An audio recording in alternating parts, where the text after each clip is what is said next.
உயிர்த்தெழுதலின் நம்பிக்கை இந்த பூமியில் நடக்கிற உலக காரியங்களில் மட்டுமல்ல. உங்களை எல்லாருக்கும் ஒரு நம்பிக்கை இருக்கணும், நான் மரித்தால் உயிரோடு எழுந்திருப்பேன். இன்னைக்கு எல்லாருக்கும் அந்த நம்பிக்கை இருக்குதா? சொல்ல முடியுமா? குட்டி பிள்ளைங்கிட்ட சண்டே ஸ்கூல்ல கேட்போம்ல, நீ இன்னைக்கு பரலோகத்துக்கு போ, ஏசப்பா வந்தா பரலோகத்துக்கு போவேன். போவேன் அப்படிங்கும். அது குழந்தைங்க அப்படி சொல்லுவாங்க. பட் நம்ம கொஞ்சம் யோசித்து பார்த்து, உண்மையாகவே நான் பரலோகத்துக்கு போவேனா? உண்மையாகவே நான் மரித்த பிறகு என் சரீரத்தில் உயிர்த்தெழுதலின் வல்லமை தங்குமா? இன்றைக்கு நாம் அதை அறிந்து கொள்ள வேண்டும். எபிரேய ஆக்கியோன் எழுதும் பொழுது 9ஆம் அதிகாரம் 27வது வசனத்திலே, ஒரே தரம் மரிப்பதும் அதன் பிறகு நியாய தீர்ப்படைவதும் மனுஷனுக்கு நியமிக்கப்பட்டிருக்கிறது என்று வேதம் சொல்லுகிறது. இந்த பூமியிலே மண்ணுக்குள் எல்லாரும் மரிக்கிறோம், ஒரு நாள் மரிப்போம். என்னுடைய தகப்பனார் அவர் வியாதிப்பட்டிருந்த நேரத்தில் நான் பல இடங்களிலும் இந்த சாட்சியை சொல்லியிருக்கிறேன். எழுத்தின்படி அவர் மரித்து விட்டார். அவர் ஒரு வியாதிப்பட்டிருந்தார். ஒரு அறுவை சிகிச்சை நடந்தது. அவருடைய அறுவை சிகிச்சை நடந்த அன்று அந்த மருத்துவமனையிலே நான் டியூட்டி டாக்டராக இருக்கிறேன். அவருக்கு இரவிலே தூங்குவதற்கு செடேஷன் கொடுக்க வேண்டும். நான் டியூட்டி டாக்டராக அன்றைக்கு டியூட்டியை வாங்கிட்டு என் ஃபாதரை நான் பார்க்கணும்னு நான் டியூட்டி பண்ணிட்டு இருக்கிறேன். செடேஷனை கொடுத்தது நான் தான். செடேஷனை கொடுத்து வித்தின் ஃபியூ மினிட்ஸ் அவங்களுடைய பல்ஸ் எல்லாம் டவுன் ஆயிடுச்சு, பிபி டவுன் ஆயிடுச்சு, ரெஸ்பிரேட்டரி ரேட் டவுன் ஆயிடுச்சு. எழுத்தின்படி his pupils were dilated. Pupils dilatedனா death is declared. எனக்கு வானமே நிலைகுலைந்தது போல ஒரு சூழ்நிலை. ஆண்டவரே, வேறு யாராவது செடேஷன் கொடுத்து என் தகப்பனாருக்கு இது நடந்திருந்தால் நான் ஏற்றுக்கொள்ளுவேன். ஆனால் நான் வேண்டுமென்றே இன்றைக்கு டியூட்டி எனக்கு கேட்டு வாங்கி டியூட்டியில் இருக்கும் பொழுது என் தகப்பனை நான் கவனிக்க வேண்டும் என்று டியூட்டி கேட்டு வாங்கி அவருக்கு நான் கொடுத்த செடேஷனிலே என் தகப்பன் மரித்து போனது என்னால் ஏற்றுக்கொள்ளவே முடியாது. அனஸ்தெட்டிஸ்ட் சர்ஜன்ஸ் எல்லாம் போயிட்டாங்க. அவங்க திரும்பி வரணும்னா 15 மினிட்ஸ் ஆகணும். இம்மீடியட்டா ரெசசிட்டேஷன் பண்றதுக்கு என்னெல்லாம் உண்டோ எல்லாம் செஞ்சுட்டோம், ஒன்றும் நடக்கலை. இந்த நேரத்தில் நான் ஒரு புத்தகத்தை படித்தேன். டாக்டர் பால் யாங்கிச்சோ எழுதின ஒரு புஸ்தகத்தில் அவருடைய மகன் மரித்து விடுவான்.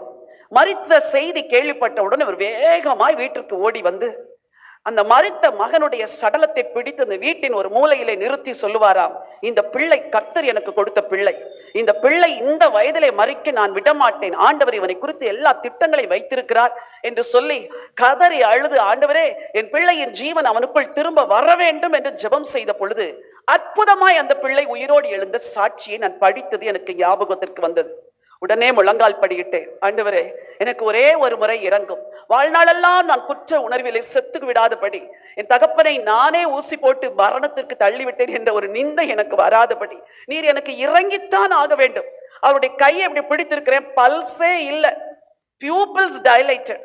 கதறி அழுது என்னோடு இருக்கிற ஸ்டாஃப் நர்சஸ் எல்லாம் சேர்ந்து ஜோம் ஒன்னே ஒன்ன சொன்னேன், இவருடைய ஜீவன் இவருக்குள் வரணும் ஆண்டவரே, இவருடைய உயிர் இவருக்குள் வரணும், என் தகப்பன் எனக்கு வேண்டும், அவரை நீர் எழுப்ப வேண்டும். நம்பவே மாட்டீர்கள், ஒரு 10 நிமிஷத்திற்குள் நான் மீண்டும் ஏதோ ஒன்றை என் விரல்களிலே உணர்ந்தேன். I could feel his pulse. கொஞ்ச நேரத்தில் அவருடைய செஸ்ட்ல மூமெண்ட் இருந்துச்சு. கொஞ்ச நேரத்தில் கண்களை திறந்து பார்த்தார். இன்றைக்கு வரைக்கும் என் ஆண்டவர் எனக்கு செய்த அந்த அற்புதத்தை நான் மறக்கவே முடியாது. It is a medical miracle. தேவன் செய்த ஒரு பெரிய அற்புதம். என் தகப்பன் கண்களை திறந்து பார்த்தார். அவருக்கே ஆச்சரியம், அவர் எதையோ சொல்ல வருகிறார், ஆனால் மயக்கம் இருந்ததினாலே அவர் மறுபடியும் நித்திரை செய்தார்.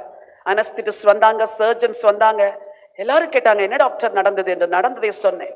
அவங்களால நம்பவே முடியல. கூட இருக்கிற எல்லா ஸ்டாஃப் நர்ஸஸும் விட்னஸ் பண்றாங்க, டாக்டர் பல்ஸே இல்லை, பிபி இல்லை, கிராஃப் எல்லாம் ஒன்றும் இல்லாத இருந்துச்சு, அவருடைய பியூபிள்ஸ் டைலேட்டட். உண்மையா இது ஒரு மிராக்கிள், எங்களுக்கே புரியலன்னு எல்லா ஸ்டாஃப் நர்ஸஸும் விட்னஸ் பண்ணினார்கள். அப்படிப்பட்ட ஒரு அற்புதத்தை நடந்த பிறகு 2 நாள் கழித்து என் தகப்பனார் ஒரு சாட்சியை சொன்னார். என்னிடத்தில் கேட்டார், எனக்கு என்ன நடந்தது மகளே என்று. அவரே பலவீனத்தோடு இருக்கிறார். அவரிடத்தில் ஏன் நாம் இதெல்லாம் சொல்ல வேண்டும் என்று கேட்ட பொழுது அவர் சொன்னார், நீ சொல் என்றார். நடந்ததை சொன்னேன்.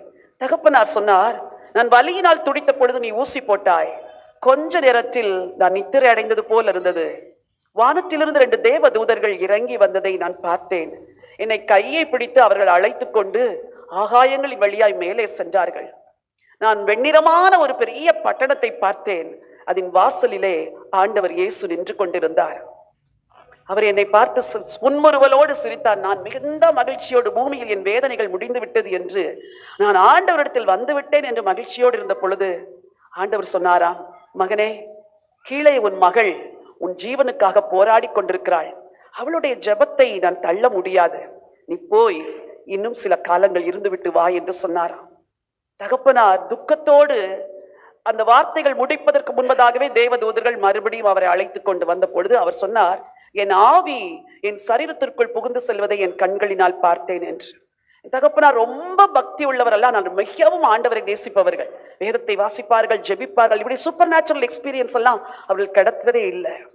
முடிவில் என் தகப்பன் எனக்கு ஒரு காரியத்தை சொன்னார், மகளே, there is a life after death. மரணத்துக்கு பிறகு ஒரு வாழ்க்கை உண்டு என்பது நிச்சயம். நான் போய் அந்த பரலோக வாழ்வை பார்த்து விட்டு வந்தேன். நீ ஏன் என்னை அழைத்தாய்? நான் துன்பம் நிறைந்த அந்த வாழ்க்கையை விட்டு அங்கே போயிருப்பேனே. ஆனாலும் நான் வந்ததற்கு ஒரு நோக்கம் உண்டு. You have to go everywhere and preach that there is a life after death. நீ எல்லா இடத்துக்கு போய் மரணத்துக்கு பிறகு ஒரு வாழ்க்கை உண்டு என்பதை எல்லாருக்கும் சொல்ல வேண்டும் என்று சொன்னார்கள். அதன் பிறகு 3 மாதங்கள் தான் உயிரோடு இருந்தார்கள். 3 மாதங்களுக்குள் கர்த்தருக்குள் நித்திரை அடைந்து விட்டார்கள். இன்றைக்கு யோசிக்கிறேன், என் தகப்பன் எனக்கு சொன்ன செய்தியைத்தான் இன்றைக்கு உங்களுக்கும் சொல்ல விரும்புகிறேன். There is a life after death. மரணத்துக்கு பிறகு ஒரு வாழ்க்கை இருக்கிறது. இந்த பூமியிலே உங்களுக்கு எல்லாவற்றையும் உயிர்ப்பிப்பார். ஆனால் புவி வாழ்வு முடிந்த பிறகு நீங்கள் உயிரோடு எழும்புவீர்களா, பரலோகம் செல்லுவீர்களா என்பதை இன்றைக்கு தீர்மானியுங்கள். அதற்கு ஒரு தீர்மானத்தை எடுங்கள். ஆண்டவருக்காய் வாழ தீர்மானம் எடுங்கள். வசனத்தின்படி வாழ தீர்மானம் எடுங்கள். வசனம் சொல்லுவதை கேட்க தீர்மானம் எடுங்கள். ஆண்டவர் இந்த தீர்மானத்தை அங்கீகரிப்பார். நீங்கள் மட்டுமல்ல, உங்கள் சந்ததி, உங்கள் தலைமுறையில் ஒருவர் கூட நரகத்திற்கு போகக்கூடாது. ஆண்டவர் இயேசு அதற்குத்தான் சிலுவையிலே ரத்தம் சிந்தினார்.